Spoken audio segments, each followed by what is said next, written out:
Hello, welcome back to the Art 1920 podcast. Remember, it is where we discuss the paths for men to discover the secret of their soul, to enable us as men to become spiritual leaders of our home and wherever God has placed us.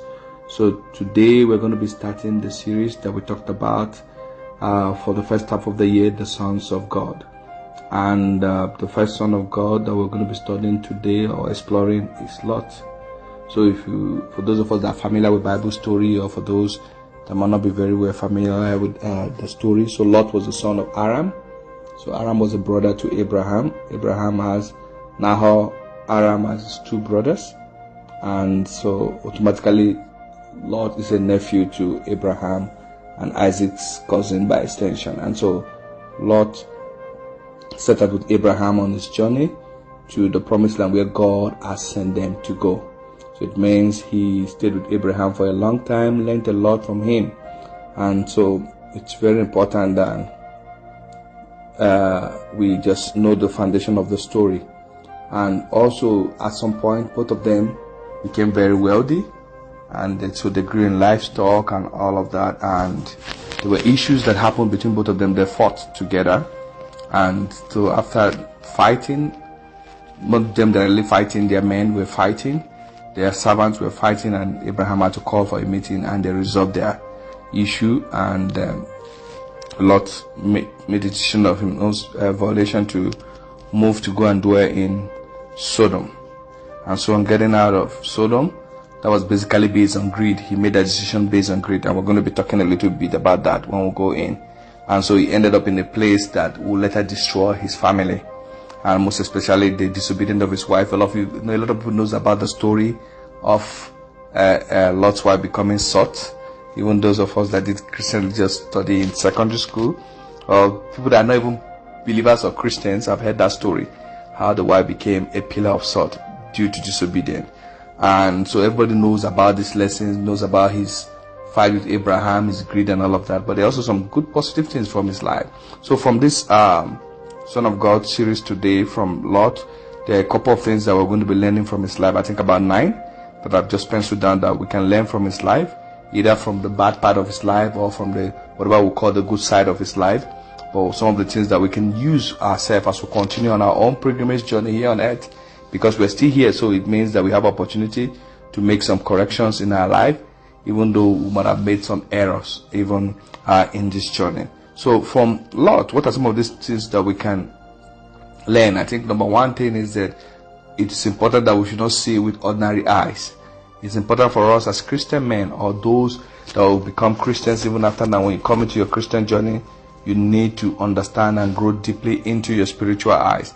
You need to see with the eye of the Spirit, because if Lot had seen with the eye of the Spirit, he would not have gone to Sodom. He would have seen that Sodom was going to become a disaster for him in the future. But the Bible says when he put his eye and looked, he saw greener pasture. And sometimes, I don't know, you listening right now, you might be making a decision. You want to change location or to move around somewhere else based on you're thinking of greener pasture. Yes, those are great things to do. Those are great decisions to make. But it might be that the Lord is not sending you there. Lord made that mistake. So that's one thing we need to learn. Might not even be about changing location. It might be about what you are saying in terms of the career path you are going on. Now everybody's talking about IT. You need to learn IT. You need to have one technology in your work. You need to learn how AI works and all of that. But that might not be your path. And so I see everybody now jumping in to learn IT, one or the other. It might bring in the money rush, but along the line, it might just get cut off. And you're used to this big life. And at the end of the day, you have issues that you can't really cope because you're already used to living so lavishly. And it becomes an issue when you don't want to. So please do not see with ordinary eyes. So as a son of God, you need to discipline yourself. You need to just come to a point that you just know, even things might not look great at a particular time now, but because you know things, because you have depended on God to guide you, to lead you in the right path, then you know that yes, you're making the right decision. And so that's one lesson we need to learn from Lot. The second thing that I saw that is that you don't need to waste access. And so what do I mean by this? A lot of us now, you're around a lot of people. Sometimes you become too familiar with them. You just abuse assets that you have with them. So if you remember, there are two things. Abraham was the one that received the mandate. So Lot knew about that, and Lot would have heard about different experiences that Abraham had with God, all of the promises that God had with him. So Lot was privileged to have access to the man that will hold the blessings of the world. Everybody that talks Abraham blessings, every religion in the world links their funding to Abraham. Lot had the privilege to be in the presence of such a huge, a huge personality, but he abused it. I don't know who you are around now, and sometimes those people that you are around might not even look like those big personalities, but because some of them humble themselves around you and you begin to abuse access. Do not abuse access. Do not waste it too. And so he wasted access. So number one thing he would have done, even when Abraham said, pick a side, I said, no, my Lord, you brought me out on this journey. Can you please just make decision? Abraham would have said, okay, let's still keep living together. You are my son. You've been with me on this thing, and we'll find a way to just resolve conflict among ourselves. But he wasted that access. So you need to humble yourself, and you don't also need to fight. There's something in our generation that everybody wants to fight for their right. Sometimes you just need to let go. You just need to let go. So don't waste access. And sometimes again, he wasted access when he met the angels. We'll talk about that later on. Even when the angels came to his place, that was a positive. He was even able to identify them and brought them home. But he wasted that access. There was the point for him to have sat and said, oh angels, please help me. I've missed the opportunity. I relocated to Sodom, and now look at the trouble coming to me. He wasted it. At different point, the young man had access. He wasted them. So as a head over your family, or as a single young man still building your life, what access are you wasting now? What privilege? It could just be that you're in a location that you even have access to the internet. You have access to modern things that other people do not have, that most young people in the village do not even have. But you are here in town, you have access to it. You are wasting it. Do not waste access. You might regret them. By the time you need them in the future, you might not have them again. Everything is not about money. Maybe you have to learn something from somebody, or they send you. Don't be thinking of what you benefit from them financially, but think about where God is sending you. So the number 3 lesson from the Son of God is that don't be in the wrong location. And we all know that he was in the wrong location. So the trouble with being in the wrong location is that it increases unnecessary battle. So you begin to fight unnecessary battles. So if you look at it, the Bible said the soul of Lot was troubled because Lot was in Sodom and Gomorrah and the sin was there. He was a righteous man, but his soul was troubled because first, the culture was influencing him. He was seeing a lot of things he's not supposed to be seeing. And so some people say, well, no, we're going to evangelize them, we're going to change them, but sometimes you're not ready for that. That's not where God has sent you. That's not your battle. That's not what he wants you to do. So it's important that you don't be in the wrong location. It increases unnecessary battle. So ask yourself, the battle you are fighting and the necessary things, difficulty, depression, and a lot of things you are going through, is it based on your location? Sometimes location is not about physical place. Where is the location of your mind? Where is your mind at a particular time? What are you feeding your soul? It could be that location you need to move. You need to move your thought pattern. Sometimes it means that you need to physically move, leave your location. And sometimes when we talk about location, people think it's just about relocating abroad. No, it could be that you need to even leave the street where you live right now. I mean that you need to literally leave the house where you live. It may mean that you need to even find time to come out every day to fellowship with other people that can edify you and can grow your soul. That's the number 3 things, a lesson we can learn from lost life as men on this pilgrimage journey. Do not be in a wrong location. It increases unnecessary battle for your life. And number 4, you need to be a prophet and priest over your house. Lot tried that a lot, so we see that Lot also tried to even influence the fiancés for his daughters, but there's one thing that was so obvious, that he was not really a priest over his house. He didn't really teach them. Even to the very end, we could see how his daughter was able to influence him to not even sleep with them, to sleep with him, and he slept with them. You're going to see that from the story. If you go read a lot about Lot in the book of Genesis, and there was not enough prophet or priest over his household, and you could see the result from his wife disobedient. So are you a prophet and a priest over your home? Are you praying? Are you saying things for your family? Are you guiding them? If he was a prophet, he would not have taken them to that location that destroyed them. So it's important that you become a prophet and a priest over your house. Number 5, you must be a learner. You must be a learner. Have the spirit of learning. All these people you are around them. Some of you are privileged to be around a lot of people. What are you picking up? What are you learning from them? Some of you have been going to church all your life. What are you learning from them? What are you picking up? So there's one thing that we must give to the credit of Lot. He learned hospitality from Abraham. I think that also saved him. He saved him and his two daughters, because it is very, very important for him to no. Abraham sat under the tree. He saw the angels coming. Abraham was able to identify them, and Lot saw the same thing. When the angels entered into Sodom, he looked at them and he was able to spot them, and he brought them to his house to feed them. So he learned hospitality from Abraham. So are you a hospitable man? Are you a hospitable young man? Are you a hospitable boy? Hospitality can open doors for you. Hospitality is not just only about feeding people. Hospitality is about giving people allowances. Be there for people. Learn to do things for free. Learn to give people help. Just learn to show kindness. It's a very difficult word, but don't always be yourself, because it's going to open doors for you. But the question here, or the point here for point number 5, is that you need to be a lifelong learner. Learn things from people. Learn from the scripture. Learn from people around you, from your children, from your wife, from everybody. Just be a learner. Don't stop learning. Then learn those good things. Then number 6, lesson that we need to learn from the life of this man, Lot, the son of God, is never negotiate your rescue plan. We saw when the angels came, they were saying, "Oh, run, go to the next village." He started negotiating with them. "Oh, can I go nearby here? Can I do?" It cost him a lot of big things for his family. If he has gone to the place the angels wanted him to go, his daughters would have found young men there, they would have married. But he chose to go to a nearby place, and what happened to him? His daughter had to make him, they made him drunk and they slept with him. That was incest, that was sin, that was abomination. And it wiped out that family, that line, because we no longer heard a lot of things about them.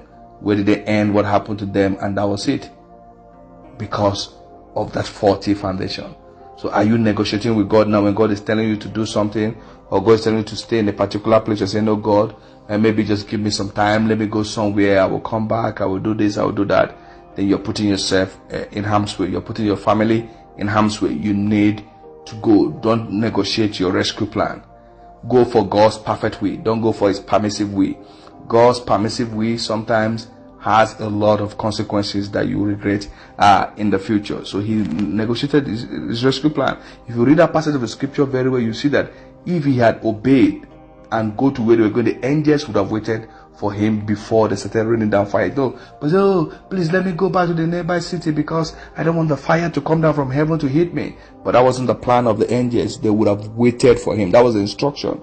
They would have waited for him until he leaves the place. But because he failed, he negotiated his own rescue plan, and it caused a lot of trouble for his family. And so number 7, the point is that there's always consequences to our error. Whatever you do now, there's always. So his own started from greed and went out to the plan of negotiating his own rescue plan, and we saw what happened between him and his daughter. Know there are consequences to error, so please avoid that. Then the 8th point we'll learn from this son of God is, teach everyone in your household how to depend on God. Because if he has taught them, remember we talked about priesthood and we talked about being a prophet, but he has taught them to depend on God first. The wife will not have looked back. Her faith would have been on God. She would not have looked back, all the property we are missing, everything that is wasting away. She would have looked ahead that this God can provide. The God that provided for Abraham and provided for every one of them would have provided for my husband, can still set us in a new place. So it was obvious they didn't do that. Even the wife, the daughters would have been dependent on God. God can send men our way for us to get married, but they were desperate. And sometimes, there's this saying, and which I believe is that situation reveals our real character. So the situation that happened there revealed the character of Lot's daughter. It also revealed the character of the wife, and also revealed the character of Lot.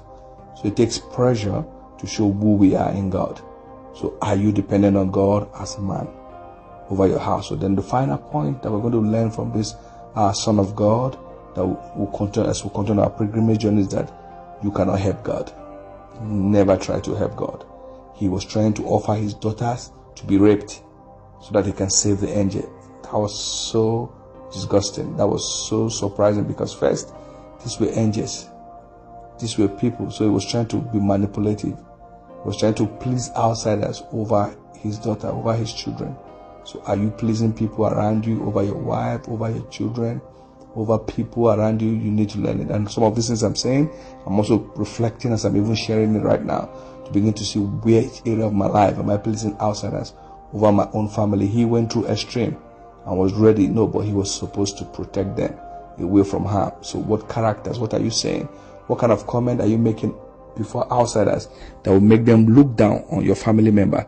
I see a lot of people, when they make comment on the street, the way they talk about their parents, the way they talk about their siblings, the way they talk about their wife, their children, their husband, everything, you make people to look down on them when they see them on the street.